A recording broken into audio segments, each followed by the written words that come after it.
Hi guys, it's Rebecca. Thank you so much for joining me for today's video. Today's video is going to be my long-awaited, I feel like, Pan palette for 2025.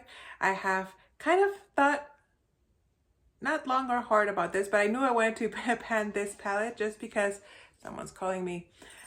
Just because I feel like it's time that I get to this palette, and I have had some progress already on this palette, so I feel like it's time that I get this face palette out of the way. So it is a face palette, meaning I have face products and eyeshadow palette and eyeshadow pans in here. And actually one of you guys in some video, I can't remember which video I was doing, maybe in my Pan That Palette finale, guessed that I was going to be doing this palette. So I'm very, very happy that you guessed it, because you were in the same track as I am with this palette. But anyway, the palette that I will be panning on 2025 is, drumroll please, it's probably anticlimactic for some of you, but anyway, it's the Balm Jovi palette. I've had this for a while in my collection, and it's time that I use it up. It does come with 2 cream products on the bottom, and I have used those up already in the past, so I will be only focusing on the top flap right here. So this is what the palette looks like. It looks kind of boring, I understand, but if you guys don't mind walking with me through my thought process, I will explain to you why I chose to pick it up. So it does have 12 eyeshadows, but the whole net weight of the 4 eyeshadows is like 10 point something grams, 10.8 grams. So if you do the math, it's less than a gram per eyeshadow. So the eyeshadows are very, very tiny. And then you have 2 face products, a blush and a highlighter. And I love like compact things because I can do my makeup in the morning with just holding one product as opposed to having to switch around. The blush itself is only 2.4 grams. You guys know I eat blush, so it's not very hard for me to use it up. The highlighter, however, it is 4 grams. So this one's going to take me, I feel, a little bit longer.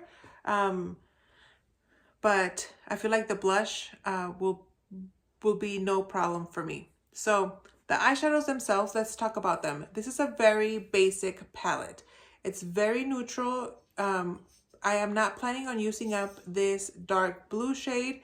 I might dip into here, you know, a little bit here and there, but it's not gonna be my priority. You guys know I don't care for dark colored, like a dark shade. It is navy blue. I did use up a navy blue shade in my palette 2024, so I may change my mind about it, but I'm not gonna be like, oh my gosh, I need to use this up. It's not gonna be a priority. I might franken it with another shade, who knows, but it might not be priority. So I'm just giving you guys a heads up there. And then everything else, it's pretty brown, nudes. This is a shade that I can use for my brows, liners, things like that. So it's gonna be very easy to use.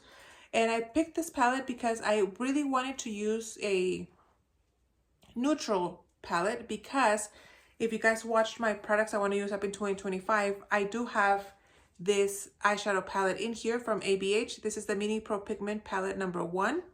And I did make quite a bit of progress on this palette this year. So,